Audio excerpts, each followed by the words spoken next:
Hello, everyone, and welcome back to the Triple P, the PatsPro podcast. Yes, I'm ripping off diners, drivers, and dives. No, I don't care. Just kidding, Guy Fieri, don't sue me. I am your host, PatsPro, and today I am joined by two tremendous guests. That's right, we've got two guests on the second pod because I'm an overachiever. First, the founder of Scouted NFL and ScoutedNFL.com, Daniel Rotman. Dan, how are you? I'm good. Thank you for having me. Excellent. Glad to hear it. And our other guest tonight, not to be outdone, is the ultimate homer. At least that's what the haters on Twitter will call him. The great Savage Sports. Savage, how we doing tonight? I'm good. I am definitely the ultimate homer. That is for sure. I'm glad you wear that badge of honor with pride. All right, well, we're gonna go ahead and get right into it. Just a lineup for the pod today. We will talk about the schedule. Obviously, the schedule just came out. You can see it on screen. No, we don't have production value. We're just getting right into it. But we're also going to do a little bit of a mini camp roundup. So having said that, Savage, you're batting lead off here. What's your first impression of the Pat schedule? Yeah, so I mean, I was joking around beforehand. I was like, you know what? Regardless of how the schedule comes out, I'm gonna find 10 wins and a playoff berth. And that's about what I found. Like we could obviously go up and down it if you want, but like I think they have a few good stretches. Especially you look at initially, you got a stretch of Saints, Titans, Browns, Falcons, right? And after being at the Bills, and I think like there's a legit shot there. You can go 4-0 there.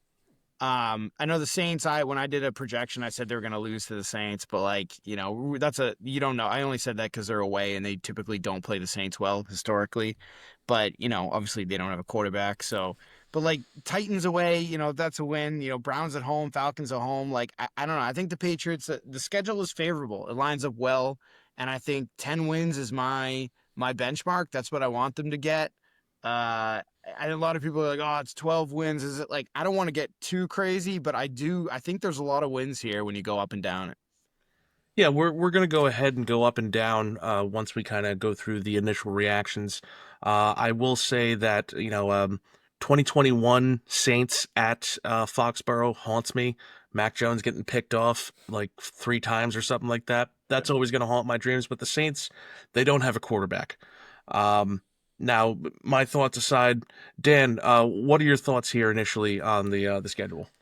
Yeah, I mean, well said by Savage there, but we kind of knew that our opponents were pretty favorable to begin with, but I think just looking at the way the actual schedule fell for us, I think it's really favorable.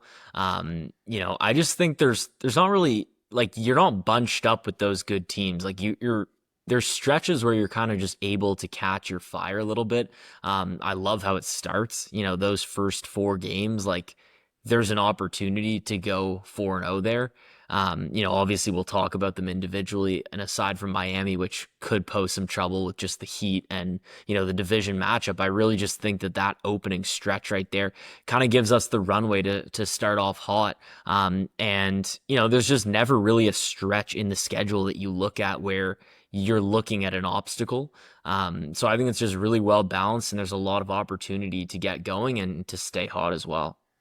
Yeah, I agree with you. How do you feel? How do you both of you feel about the 3-game road stretch? I'm not sure I've seen that before, but I mean, yeah, it's all mostly East Coast with going to Louisiana, middle of the country almost. But I mean, 3 road games, that's going to be tough for them, kind of in the middle of the season there. I mean, it's weird, but they're at least well spaced out. I mean, you look at the first ton of weeks. I mean, you really have like everything's 7 days. It's all Sundays. Like everything is just 7 days, 7 days, 7 days. It's all spaced out incredibly well just until you get the short week leading into the Jets on Thursday Night Football. But like it's spaced well. 3 away games in a row. At least, like you said, it's against the Bills, East Coast. They don't travel that far this year. Luckily the schedule is favorable. They don't have an international game. They don't travel that far. I like how the schedule lays out. I actually thought it feels fairly balanced to me. Good teams, bad teams, with only one really, it feels like the worst stretch is Bills and Ravens back to back, but that's Mm. after your bye week. So, yeah. Yeah, I mean, similar thoughts. I'm definitely happy that Buffalo kind of comes on that front end of the stretch. We're gonna be fresh and we're not gonna be tired from that road travel. And then you kind of look at that week 6 and 7, and you're kind of lucky that those aren't very good teams. Like you're basically getting to play two rookie quarterbacks in a row, one of which is also a rookie head coach pairing. So I'm kind of just happy that Buffalo's on that front end, and then you get a little bit of luck there at 6 and 7 that I think you can probably rip off both of those without too much difficulty. That's some very good commentary from the both of you. I tend to agree. Now down the stretch, December 14th and 21st, Bills and Ravens. That feels like a classic like Patriots tough schedule. I don't know if you understand my meaning by that. I hope you do, but like getting the Bills and the Ravens back to back, that's just like classic Patriots. Of course that happens, but again, for the most part, I mean, we're gonna go just roll right into it. Just rip off the band-aid here. We're just gonna go into the schedule. So the Raiders to start off, home opener. I mean, it's a McDaniel's revenge game. Tom comes home.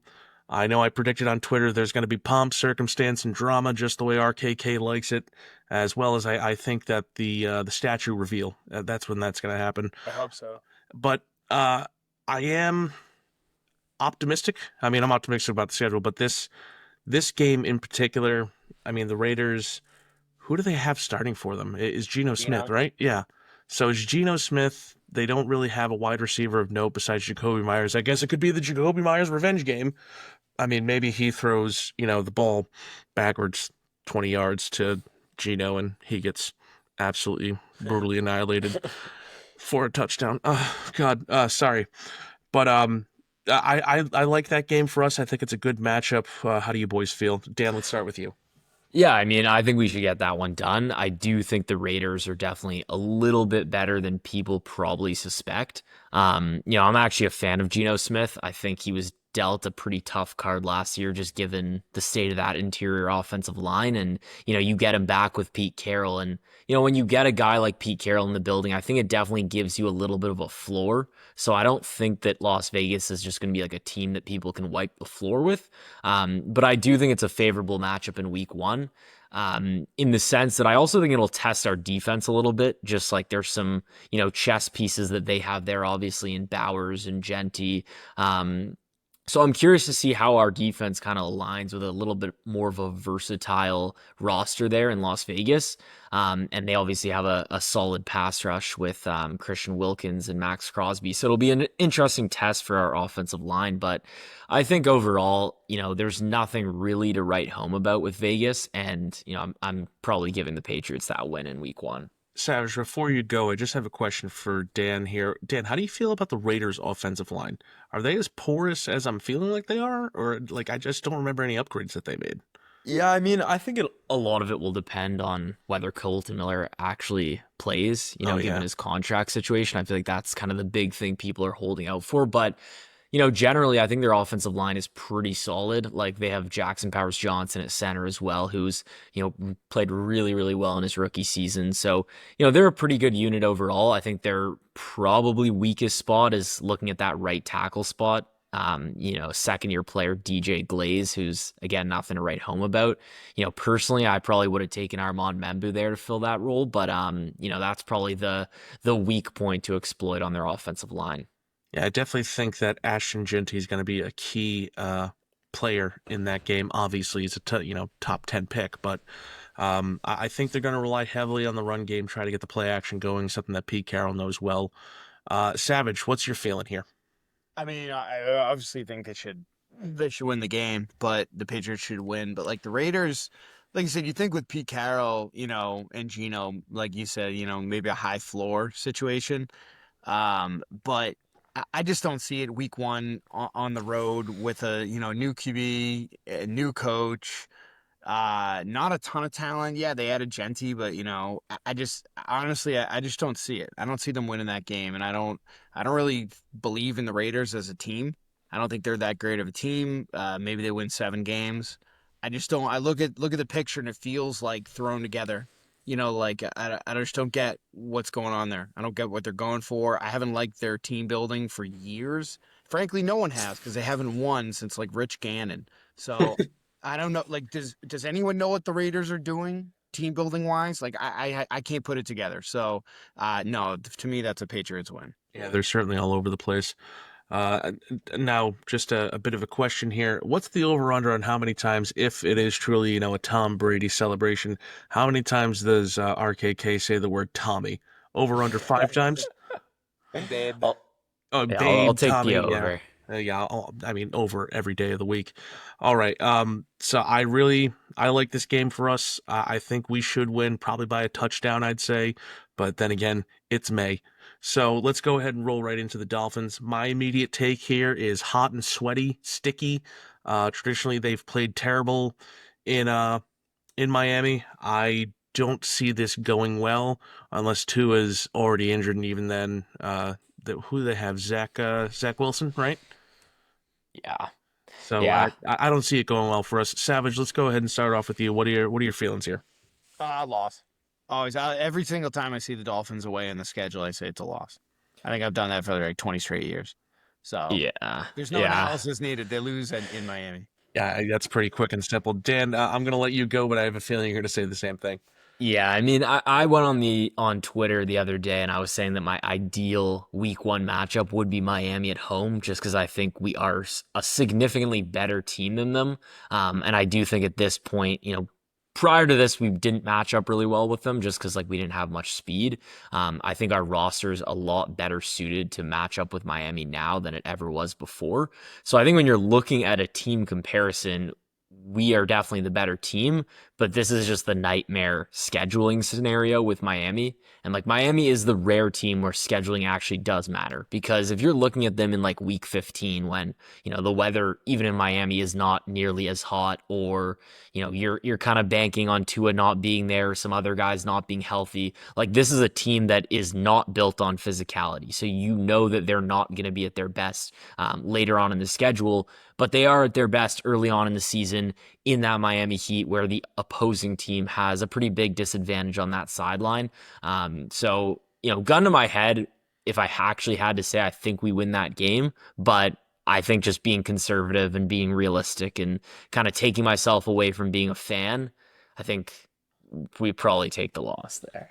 Yeah, I don't think there's much to say. I will. You know what? There might be something there between the addition of Carlton Davis. Now they have the ability Mm-hmm. to cover both Tyreek and Jalen Waddle effectively. Um, I think that might be a deciding factor, probably down the line in the second matchup at the end of the season. But I am excited to look into that. What are your boys' thoughts on that? Yeah, I also think before I go into that point, it is a big opportunity as well, because I think if the Patriots can kind of go into Miami and shut that away at Miami narrative down and get the win right away, and kind of get things off to a hot start in the Vrabel era, that would go a long way for the fan base. As for the Carlton Davis point, I think that's a great point. I think that's definitely something that the Patriots have struggled with in the past, is even when you have Gonzalez doing an incredible job on Tyreek Hill, there's always someone else eating, whether it's Waddle, whether it's Jonnu Smith, whether it's one of these little scheme gadgets that they have down there. And so I think having a second cover guy could go a long way. Man, they also it's early in the season, so usually offenses start slower than defense. So I don't know if Mike McDaniel is obviously a great coordinator and knows how to draw it up, and their quick game's great. And we seem to really struggle against Tua, who I think we're 0-6 against in the last like 3 years. So obviously there's been Brutal. problems against Miami and McDaniels. So yeah, I think there's problems with that team. I hope this is the year where obviously that changes. I just something about Tua when he plays certain teams, he looks horrible. When he plays us, we get shredded. So Yeah. I don't trust it. All right. Well, I think we've talked that one enough. Down to the Steelers. My initial reaction here is, who in the heck is their quarterback? Is it Mason Graham? Is it Will Howard? Is it Aaron Rodgers? What's going on there? If it's any of the combination of Will Howard and Mason Graham, I think the Patriots win this easily. even if it's Rodgers, early in the season, Rodgers in the last few years has not been stellar.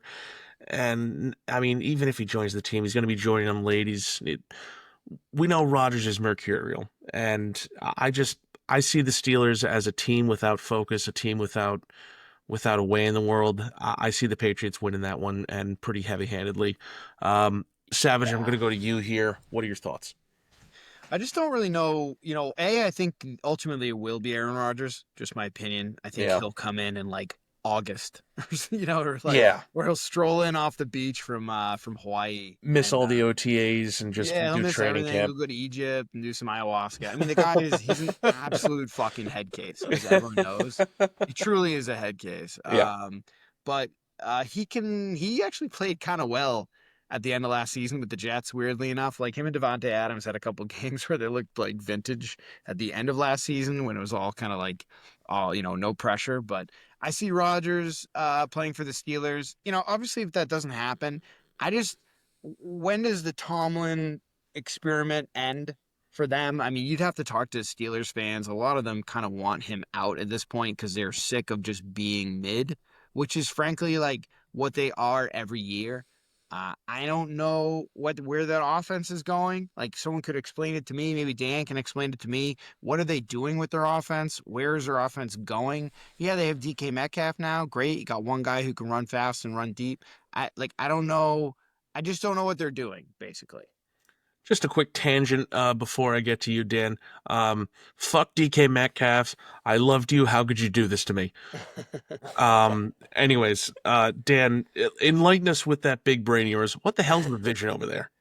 Yeah, I just think they're a very one-dimensional football team on offense. I mean, when you're matching up with a team like the Patriots and you have a guy like Christian Gonzalez who can essentially erase DK Metcalf from the game, what else do they really have? Rodgers or not, it's like they don't have anything special at running back. They don't have any other receivers at this point after trading George Pickens. Is Freiermuth really going to be a difference maker there? So I think the Steelers are kind of just that type of team that pounces on bad football and they have a good defense and they're able to play high floor football. But when you go against a team like the Patriots who can kind of give that back to you, or at least we hope with Vrabel and what they've constructed on defense, I just don't see where they're going to outbeat us here, especially when you have a pairing of May and Josh McDaniels there to kind of get over the hump a little bit.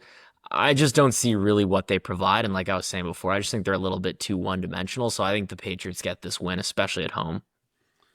All right, I think we're all in agreement that's probably going to be a win. I'm too lazy to figure out how to mark this thing up, but so far we're at 2 wins and 1 loss going into week 4, into the Bryce Young's Panthers. I'm gonna say Bryce Young at the end of the year really surprised me. I did not see his turnaround coming as it did. I think he's really got the buy-in of the team. He's bought into himself, to be quite honest. Uh, I see this as kind of a trap game. We're going in there, we're feeling ourselves. It's Drake May's hometown. I, God, I kind of see the Panthers maybe like pulling an upset here. Am I crazy, Dan? I don't. I do get the trap game stuff. I do think especially if you come out of that first 3 game stretch 3-0, like you might be a little bit on your high horse, like you said, Drake May's hometown game. So I could see your argument there in that sense. I just don't have anything to kind of hang my hat on with Carolina. Like I am a very, very big Bryce Young fan, and I do believe in him. It's just like I look at the rest of their roster there against a physical football team like the Patriots, and I just don't see where they're outdueling us. Like I think their receivers are inexperienced. I think it's a game where Ted McMillan's going to kind of come in and he's going to get roughed up a little bit, and Patriots fans are going to be pretty happy that he's not on our team after that game. Their defense isn't particularly good. I mean, Coach Canales is very good in terms of developing quarterbacks, but I don't really see him out dueling a guy like Mike Vrabel. So I just don't really have anything to hang my hat up on against Carolina. I think unless something goes ridiculously wrong, I feel like to me that's a pretty easy win. So you're telling me that the fact that Xavier Legette eats raccoons is not going to give them an edge in this game. I can't believe it. That could. You never know. Savage, what do you got here? Are you feeling the same as me? Do you feel the same as Dan? What are your feelings here? I mean, I get, like you said, I get the trap game thing, and maybe if they're looking ahead of the Bills Sunday night football game, maybe they get a little like antsy. But they should beat the Panthers. But I mean, this is us grading the Patriots as if they're a good team again.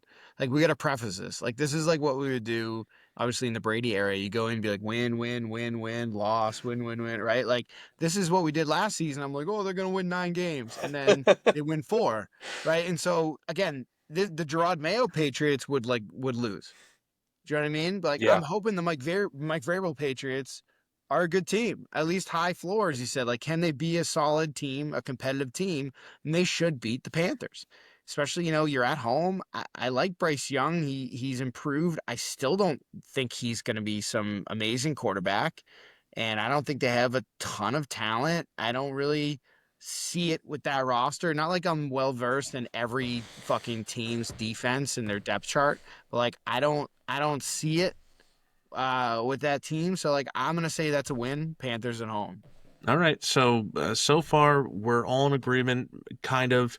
I'm gonna say by consensus we're 3-1 heading into our first primetime game, which is at the Bills in Buffalo.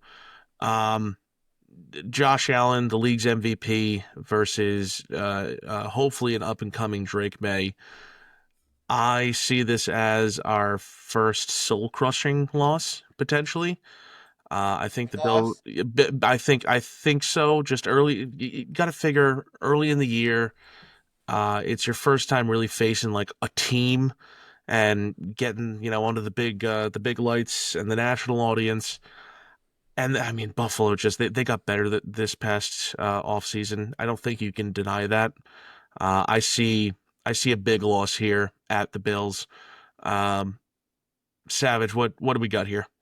Yeah, I mean, you have to draw it up as a loss. I think this is like a trap game for the Bills. Like Mhm. sneaky trap game for the Bills. But if the Bills are still the Bills, like the Josh Allen Bills, they're gonna beat you. And we got to see kind of how competitive, especially in prime time where Allen's really good.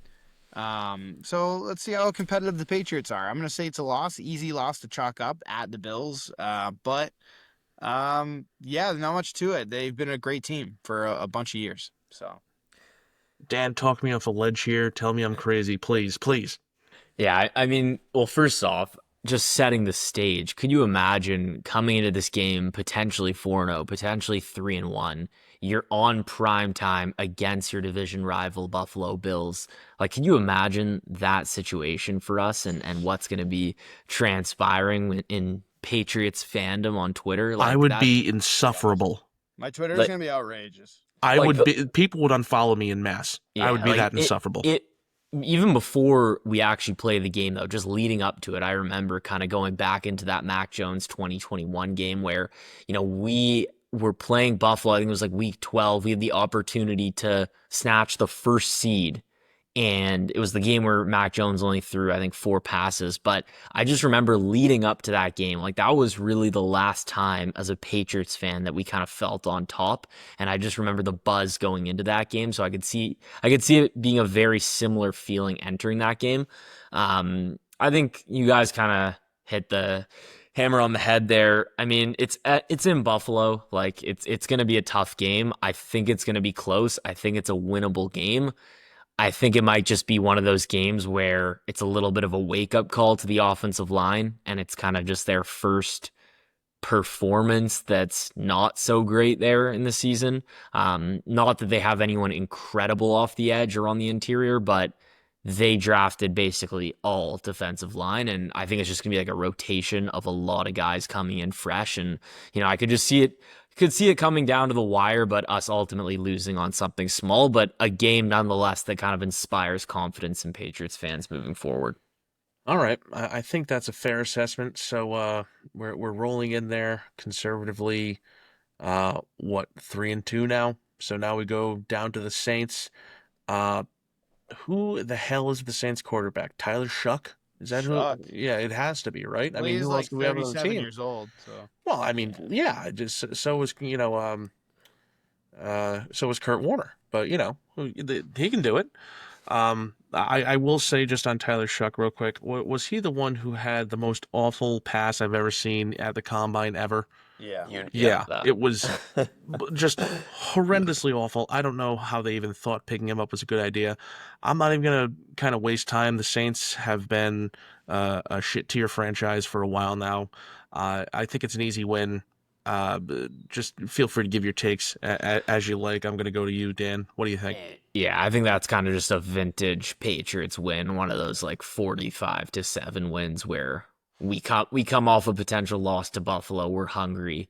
We're looking to reestablish ourselves, and we just crush them. I mean, again, rookie head coach, rookie quarterback, nothing that particularly stands out on that roster. Defense is getting older. Yeah, I think that's an easy win for us. All right. This is where I had this one as a loss online earlier when I went up and down. Really? Now, the only reason I have it as loss because I'm just going by history. They just play the Saints really poorly all the time. They always have. They lose against the Saints when they play them.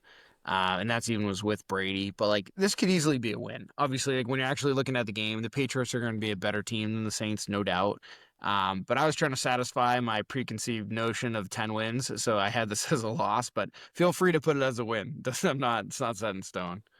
We're gonna go with consensus here. We are a democracy, so 2 out of 3 of us say it's gonna be a win. It's gonna be a win.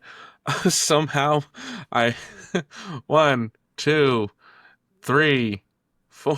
That's what I mean. Right. Win. It's like it's not going to be this way, 1, guys. 2, 3. I mean, 4-2 through the first 6 games. That's crazy. That's crazy. We won 4 games last year. So you're telling me within the first 6 games we're going to win 4 games? Here's the thing, though, is like I get the argument of people like wanting to hold back on the schedule, but the reality is like the last time Josh McDaniels was the offensive coordinator and this roster wasn't that much different. Like I was saying before, like there was a point in time where this Patriots team was the #1 seed in the AFC. And I really do feel like the schedule is like extremely favorable to us. And you go through every part of their roster, the coaching staff, everything. Like they have essentially upgraded everything. And if you're expecting Drake May to take that leap, like I obviously am, like I don't think the outcome of this record prediction, no matter how high it is going to be unrealistic. Like I think it's just it's the reality. All right, so as you see, I've figured out how to mark this thing up here because I cannot keep track. So we're gonna move right into the Titans here. It's a Mike Vrabel comeback game again. Rookie quarterback, aging talent. I don't see the vision of this team. I don't see that they have any juice. I see this as a win just purely because Mike needs a little revenge. Savage, how do you feel? That's a win. This one feels like a real win to me. I know away it doesn't like the Patriots are a better team. I don't know. I don't again, same with the Titans, I don't really see it. I don't like keep talking about vision with a lot of these teams. A lot of mid kind of not great teams, like all kind of trying to figure out where they're going. You know what I mean? Like what's the path? What's the vision? How do you team build? And like the Titans are trying again. They're like, all right, here we go. We're gonna get the new quarterback and or kick out whatever Levis and I don't know. So like let's see where this all plays out. But I think the Patriots are a much better team. Listen, the guy puts mayonnaise in his coffee. I can't abide that. Get him out of there. But you do make a salient point. It kind of reminds me of a point that Felger would make. Let's get the quarterback. Whee! Because that's all they're doing essentially is just getting the quarterback to keep the fan base happy. Realistically, what do they have in that team? An aging Calvin Ridley who didn't exactly have the best season last year. They've lost pieces on defense, i.e. Harold Landry, even though he didn't do much. I guess Jeffrey Simmons is still a force, but as you said, this is the only way that people know how to team build now. Yeah. There's one way. There's one fucking playbook. And the playbook is just you have to have the quarterback. That's it. And then you can try to win. Yeah. But like there's one playbook. Like you're telling me there's no other way to build a football team? Not in the modern era, I don't think. Dan, talk us off the ledge. What do you think here? Yeah, I'm in agreement there. I think the Titans remind me a little bit of the Patriots last year. I mean, I think their roster is definitely better, but just in the sense that I think Cam Ward's going to show a lot where Titans fans are going to be really excited about him heading into year two. But I think it could be a scenario where Brian Callahan gets fired, they move on, they make significant changes next year, and they proceed. I just don't really see this being a competitive year for them. I mean, they've made strides to their offensive line, paying probably one of the worst contracts in NFL history, giving Dan Moore $21 million. But That's horrible. um, He's gonna be so fucking mediocre. No, yeah, sorry, Dan, if you hear this for some reason. Sorry, I just don't. Yeah. Oh, sorry, Dan, that you didn't want to Or play for our Dan Moore team. for listening to this podcast. I don't see that. Like that's yeah, insane. I So think we Pats were gonna dodged a fucking pay bullet. him too. just 1 second here, Dan. I just want everyone to know that if Dan Moore was on this team, Savage would have his shirt off, swinging it around, saying he's going to be a lockdown left The tackle goat, for us. the goat, Dan Moore. All right, sorry, Dan. Go ahead. But yeah, I think they're just not like they're building slowly. I just think there's gonna be a lot of big changes next year, and they're not really gonna be too competitive this year. And yeah, there's just nothing too scary about their roster, and I think that should be an easy win unless we're just like significantly tired at the end of that road trip. And to be honest, that could be a possibility. 3 road games, I get there a week. They've got good spacing, but being on the road away from your own bed for 3 weeks, that's brutal to me personally. But I still have it as a win. By the way, quick shout out to WEEI for putting this schedule together. Shout out to Fitzy, Andy Hart, and Ted Johnson. Love their show in the afternoon. Gonna move right along here to the Browns. I don't, again, think there's just any need Win. or explanation. Just gonna go with the old Maz win. Um, any thoughts here? Any reason that we might lose this game at all? I mean, the only thing I could really think of is just the offensive line matchup. Like, I think that's probably going to be one of their bigger tests with Myles Garrett and Mason Graham there. Yeah. So, I mean, that'll be an interesting matchup, but I don't see Cleveland beating us. Am I the only one who thinks that Mason Graham is a huge bust, or is that just because I saw a puking video? The Mason Graham thing, like I gotta tell you, like I watched his tape. I know Dan's watched his tape. He was a really, really good interior D tackle. And he made he dominated Ohio State with like a pro line. So people getting a little too hyped up in measurables, as happens every combine. Everyone gets psyched on measurables and size and all this versus like watching this dude play. Go watch Dan Graham's senior tape and tell me how you feel. Yeah, I mean, I think Mason like Graham, sorry. you get to this point in the off season and like unless you've done like extensive evaluation of these prospects, like most people's opinion is legitimately just based on the prospect's aura. And I think Mason Graham puking in training camp and, not being very outspoken to a lot of people is the reason that he's going to be a bust. I do think there's some truth to be told that maybe in a normal draft, he's not worth the 4th overall pick, but I wouldn't get it twisted. I think he's a very, very good player, and he's going to be, one of the better defensive tackles in the league for a while. All right. So, admittedly, I didn't watch too much Mason Graham. From what I did watch, he was a good player. So maybe I'm just reacting to the negative aura that has been going on. I saw a puking video. I said, that guy doesn't have it. And then I was like, everybody pukes in training camp, Watch him dude, play relax. stout interior D line, fucking shed blocks, like throw a 350-pound dude off him and pursue.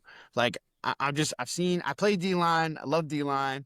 Like you watch good play and you're like, oh shit, like that, like he's got something. And you might have a hard time dealing with him for real, especially if you have no left guard. You're gonna put Mason Graham on him. Do you know what he's gonna do to Weiser or whatever his name is at left guard? Wes Schweitzer. Yeah, he's So, gonna I'm just destroy him. saying. All right. Well, I still see this as a win. Let's kind of move on to the Falcons here. I'll be quite honest, boys. I have the Falcons as a loss. I think Penix was really getting ahead of steam at the end of last year. I don't see this as a terrible matchup, but I think after that long road game, and I think that Browns, that's not Thursday night football, is it? What? The Which game? Browns game. Is that a Thursday night football No, game? that's No. 1 p.m. Oh, okay. So having said that, oh yeah, I'm stupid. But yeah, the Falcons. Having said that, I just don't see it as a win for some reason. It's just a gut feeling. Savage, what do you think there? You disagree with me? I do. I think they win. I think they beat the Falcons home. I don't really, again, I don't know if Penix is that guy yet. I think they have some weapons there for the Falcons, obviously. I don't know. I think they win that. This would be, again, a classic game they would win historically. A lot of these are going to be toss-ups. You know what I mean? All these games are going to be top 50-50s, but like I would say win at home versus the Falcons. Dan, how do you feel? Yeah, I mean, I can see both your points. I think it like could be a game where Bijan Robinson kind of just runs us over, and it's a little bit of a wake up call heading into an important stretch. But I mean, at the same time, I just think we're the better football team. I think we're significantly better coached. And yeah, I think we're ultimately going to win that game, especially just because it's at home. But I could see a scenario where we lose it, but I would have to go with a win. You know, I'm just remembering something. The Atlanta Falcons are traditionally run by idiots. It's a win, right? Yes, Yeah. All right. exactly. All right. So we're in consensus. That's a win there. Um, so then 11-9, the Bucks at the Bucks, 1 p.m. I've got that as a pretty decent loss. What do you think here? Dan, why don't you go ahead and give me your reaction?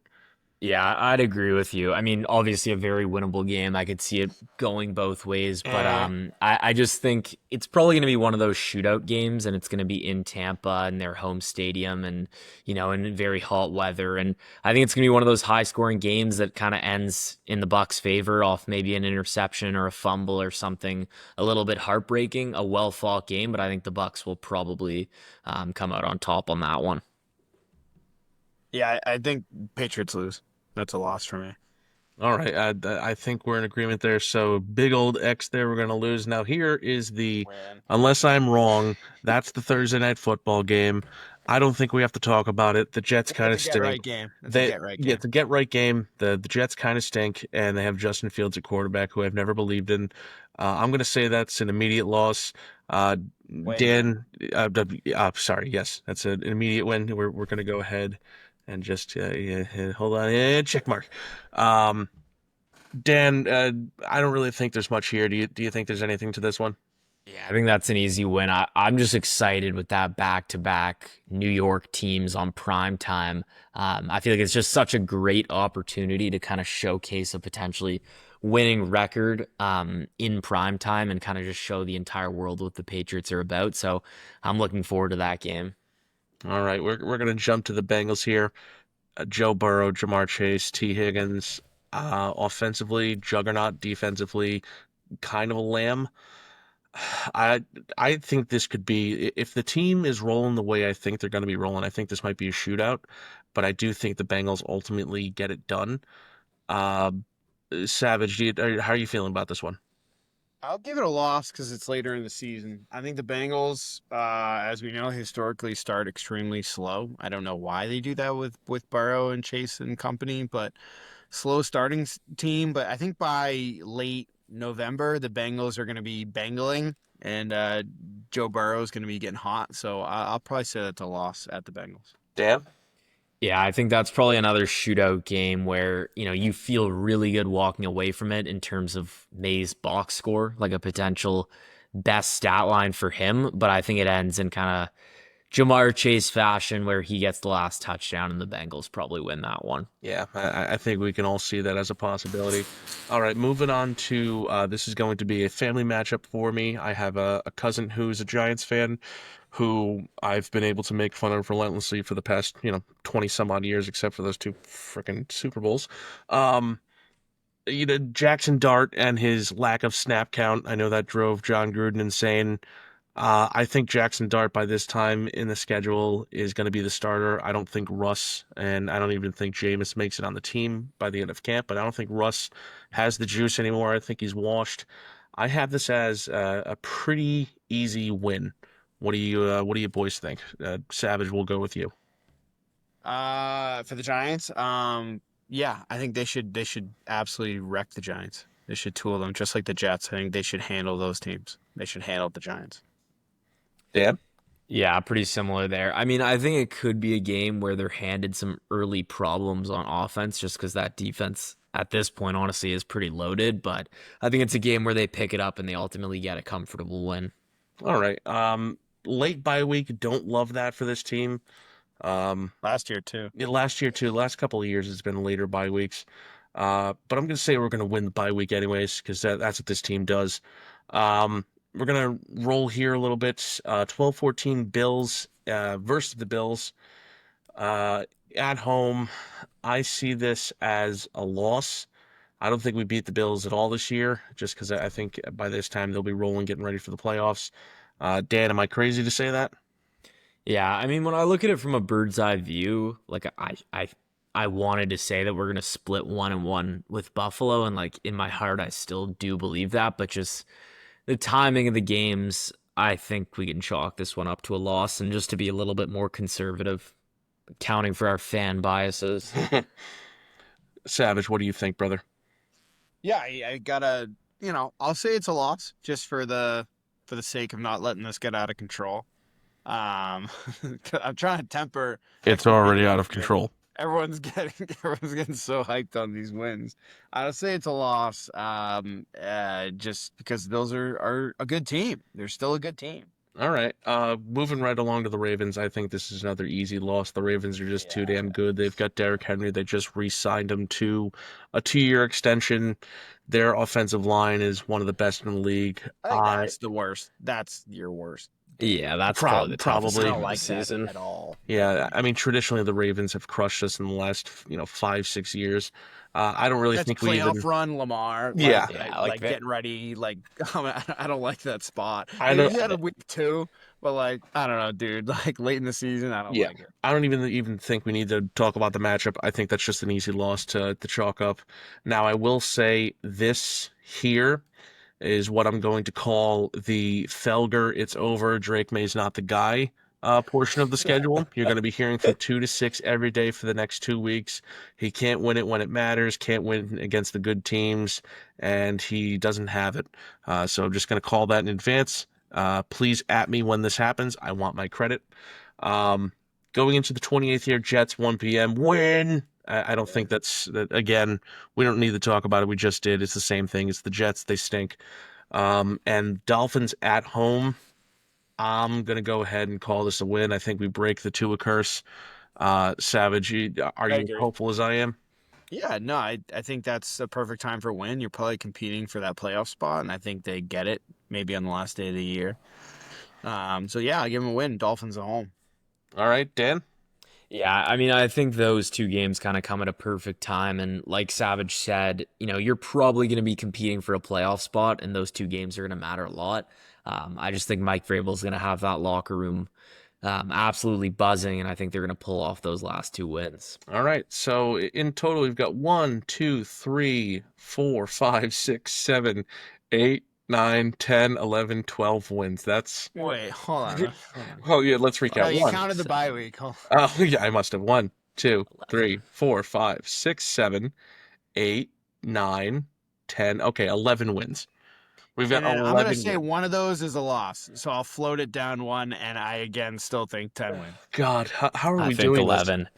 How are we doing I this? think 11 because we also every game that we would expect to be like not the favorite in, we gave to the other team. So I think we did like balance it out pretty well. I actually did this right before I came on here, and I had the exact same result. So All right. Well, at least we're in agreement. We're all homers, so you know, don't kill us. I do want to move this into. So I let me just closing thoughts on the schedule.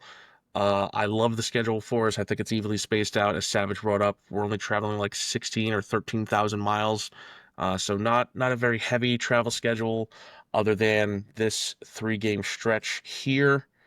But I like it. Savage, any closing thoughts on the schedule before we move on?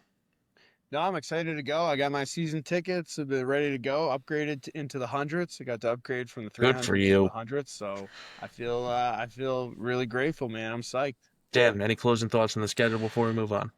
yeah, I mean, I'm just so excited. Like looking back at where we were this time last year versus now, it's like truly an incredible difference. So I'm super excited.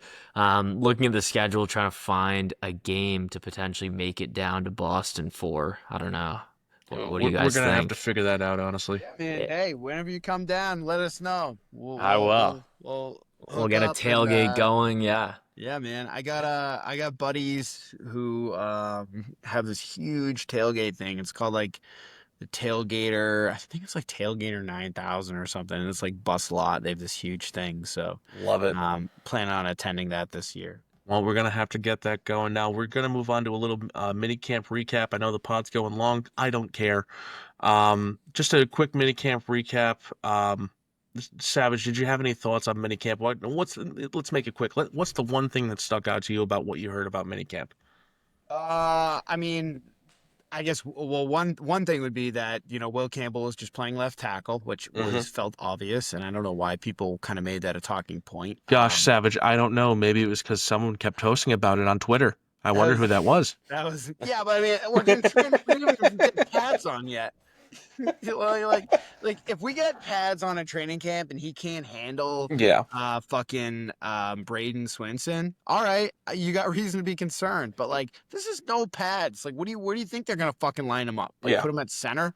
Like so I don't know. Anyway, that was weird. But I think it's more fun. The training camp is gonna be really fun when we get into like I think the training camp heroes, which I joke about, it's like the bunch of white dudes that everybody wants to see make the team. Lan Larison, Efton Chisholm, Brock Lampy, and who's the tight end from Bama? I think it is. I Oh forget yeah, I can't Slippery. remember his name right now. Slippery. Um, but yeah. So anyway, I think that's gonna be more fun. Like people gonna go down to training camp and just compete for who's like the grittiest white guy. It's a good way to put it. Dan, what's one thing that stuck out to you about training camp? Yeah, for sure. I mean, specifically, I feel like Kyle Williams, it just seems like they're going to be putting a lot on his plate and they really trust him and they want him to get him going early.